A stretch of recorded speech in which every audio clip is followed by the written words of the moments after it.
I am making this video with a heavy heart because tomorrow is an important day. Tomorrow was going to be Ahmaud Arbery's 26th birthday, but instead of a day of happiness spent with his family, it will be a day of mourning around the world for his life that was unjustly taken and the continued privilege police officers continue to receive when they use deadly force against an unarmed black man.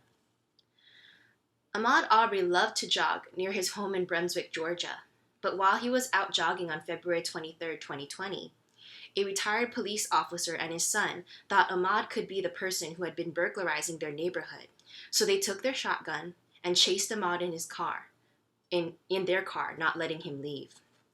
When Ahmaud approaches the pickup truck, where the younger Travis Michael is outside the truck with his shotgun, and a struggle for the gun ensues, Ahmaud is shot twice and tries to run away, but he is wounded and he collapses on the ground. It's been more than 2 months since the shooting, and neither of these men have been arrested. Why? Because the father was a former police officer of the same department that initially handled the case. I know there's a lot going on in our personal lives. Everyone's lives have been thrown upside down because of COVID-19, so maybe it seems like now is not the right time for you and me to try to fight for change. But that's exactly why it's time to fight for change. During quarantine, we waste so much time on social media trying to distract ourselves from the sadness we feel. But what if we could use our social media to put pressure on people in power and change the laws so that black men can live their lives without the constant fear of white people calling the cops on them or taking matters into their own hands by becoming an anti-black vigilante? Although many of my coworkers at my school in the Bay Area are very social justice oriented, many of my closest friends and family, who are majority white and Asian, are not actively involved in fighting for racial equality, especially in the Black Lives Matter movement. I would say it's because many of you have never truly gotten close enough to black people to imagine what it was like to walk in, or in case run, a mile in their shoes. During a meeting last week, I was talking to my instructional coach, a black man, and he asked me how I'm doing. I said, great. I've been walking and running outside every day since quarantine. He was happy for me, and he said he tries to get out of the house too, but he has to be careful about being a black man jogging with his hood up and a mask. His comment shocked me because before COVID-19, I never had to worry about people perceiving me as a threat.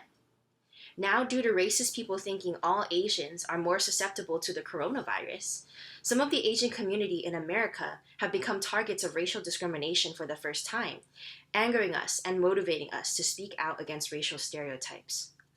So what I'm asking for my online community right now is to find it within your heart to start joining the Black Lives Matter movement any way that you can. To be a black man in America every day is to risk being seen as a threat or a criminal just because of the color of your skin. I think most people could agree that no matter who you are, your racist assumptions do not give you the right to stalk people of color and take their lives. But in America's justice system, it does. Our society values white lives over all other lives.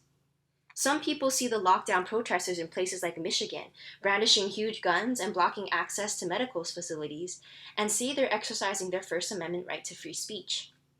Yet when NFL players like Colin Kaepernick took a knee at the NFL games to protest against police brutality and racial discrimination, they called him unpatriotic and threatened to fine teams whose football players engaged in this type of protest.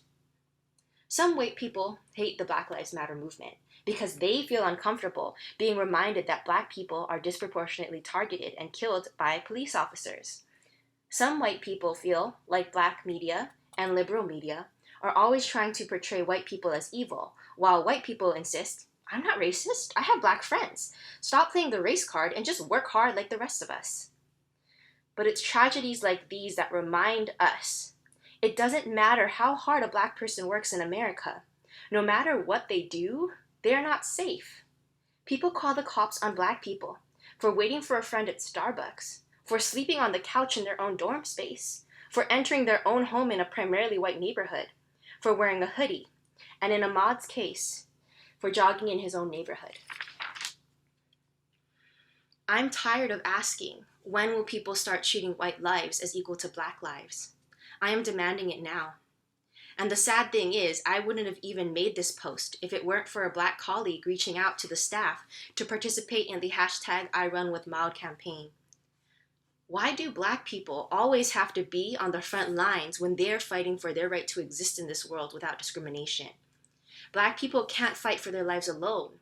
We, non-black people, white people, and people of color, have to take their struggle as our own, because the only way people in power will start listening is if our communities and their communities demand change. Like Dr. Martin Luther King Jr. said, "No one is free until we are all free." African Americans have been on the front lines of the social justice movement for a long time, and it's time we join them. So today and tomorrow, as I go on my daily jog, I will think of Ahmaud Arbery, and I will stop and cry. I will cry in sadness for all the black and brown people who have lost their lives to police brutality. My hands will shake in rage that we have an unjust system who time and time again prioritizes police officers' careers, lives, and reputations over the lives of people of color. I will cry, but then I will move, as we all need to move, one foot in front of the other. Even though quarantine has us feeling like we're struggling alone in our separate spaces, we are not alone. Social media has given us a platform to come together safely in our separate spaces. So let's fight separately but together. I will run with Ahmaud today and tomorrow and every other day from now on, and I hope you will join me.